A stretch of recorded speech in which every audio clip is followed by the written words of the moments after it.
ಪರ್ವತದ ಶ್ರೇಣಿಗಳಲ್ಲಿ ಒಬ್ಬ ಜ್ಞಾನಿ ನಡೆದುಕೊಂಡು ಹೋಗಬೇಕಾದ್ರೆ ಒಂದು ಶ್ರೇಷ್ಠವಾದ ಹರಳು ಸಿಕ್ತು. ಮರುದಿನ ಒಬ್ಬ ಹಸಿವಿನಿಂದ ಬಳಲುತ್ತಿದ್ದ ಪ್ರವಾಸಿಯೊಬ್ಬನನ್ನ ನೋಡ್ದ. ತನ್ನಲ್ಲಿದ್ದ ಆಹಾರದಲ್ಲಿ ಸ್ವಲ್ಪ ಪಾಲನ್ನ ಆತನಿಗೂ ಕೊಟ್ಟ. ಹೀಗೆ ಕೊಡಬೇಕಾದ್ರೆ ಆತನ ಚೀಲದಲ್ಲಿದ್ದ ಹರಳು ಪ್ರವಾಸಿಗನಿಗೆ ಕಂಡಿತು.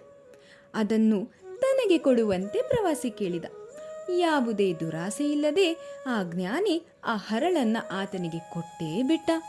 ಪ್ರವಾಸಿ ಖುಷಿಯಿಂದ ಹರಳನ್ನ ತೆಗೆದುಕೊಂಡು ಹೊರಟ. ಅಬ್ಬಾ, ಈ ಹರಳು ನನ್ನ ಇಡೀ ಜೀವಮಾನಕ್ಕೆ ಬೇಕಾದಷ್ಟಾಯ್ತು ಅಂತ ಖುಷಿಲಿದ್ದ. ಆದರೆ ಮರುದಿನ ಮತ್ತೆ ಆ ಪ್ರವಾಸಿ ಜ್ಞಾನಿಯ ಬಳಿಗೆ ಬಂದು ಹರಳನ್ನ ಹಿಂತಿರುಗಿಸ್ತಾನೆ. ಅರೆ, ಯಾಕೆ ಇದನ್ನ ಹಿಂತಿರುಗಿಸ್ತಿದೀಯಾ ಎಂದು ಕೇಳಿದ ಜ್ಞಾನಿ.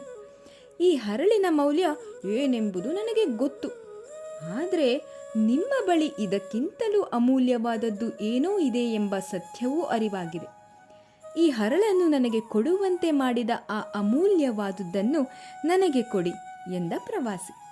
ಆ ಹರಳಿಗಿಂತಲೂ ಅಮೂಲ್ಯವಾದ ವಸ್ತು ಏನೆಂದು ನಿಮಗೆ ತಿಳಿತಾ?